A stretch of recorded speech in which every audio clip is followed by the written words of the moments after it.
Alors, c'était la météo. Maintenant, place au docteur Baraban et à son équipe pour la rubrique science. Découvrons donc aujourd'hui les effets de l'apesanteur sur le corps. Vous savez, cette force mystérieuse. Qu'avez-vous à nous dire à son sujet, docteur Baraban? Alors l'impesanteur, c'est un phénomène très explicable. Il n'est pas palpable ou visible, mais on le ressent tout autour de nous et même à l'intérieur de notre corps. L'impesanteur, c'est l'absence de sensation de poids. Attention, contrairement à une idée répandue, ce n'est pas l'absence de gravité.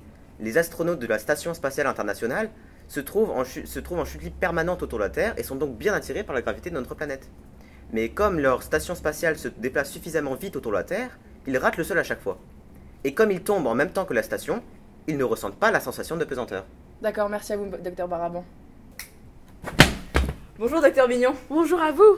Alors, les effets de cette apesanteur, c'est très intéressant. Il y a de nombreux symptômes. Ils peuvent inclure la perturbation du système immunitaire et neurologique, D'accord, intéressant.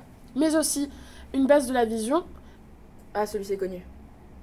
un affaiblissement des os et des muscles, Oula, voilà qui est l'inattendu. je trouve aussi, et surtout une déstabilisation des récepteurs de gravité dans les oreilles et une détérioration du goût et de l'odorat, d'où le besoin de la nourriture épicée pour les astronautes. À ne pas confondre avec le Covid-19. Dans l'espace, les astronautes peuvent aussi montrer des symptômes semblables à ceux d'un rhume. Les veines qui s'enflent, le visage boursouflé, la congestion des poumons et des sinus et du nez.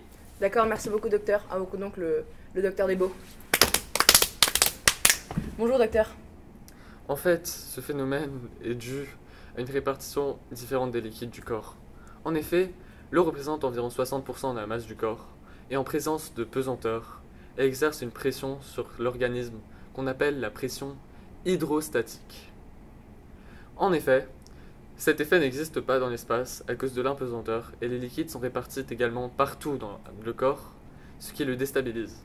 Ce changement provoque de nombreuses réactions rénales, mécaniques et hormonales, la source de tous ces symptômes. En revanche, en revenant sur Terre, les astronautes ont aussi tendance à développer un type d'anémie, c'est-à-dire une carence en hémoglobine, en se réhabituant à la pesanteur. Très instructif, merci beaucoup. La rubrique science se termine. Merci encore au docteur Desbeaux, au docteur Baraban et au docteur Bignon. Et on se retrouve la semaine prochaine pour plus de science.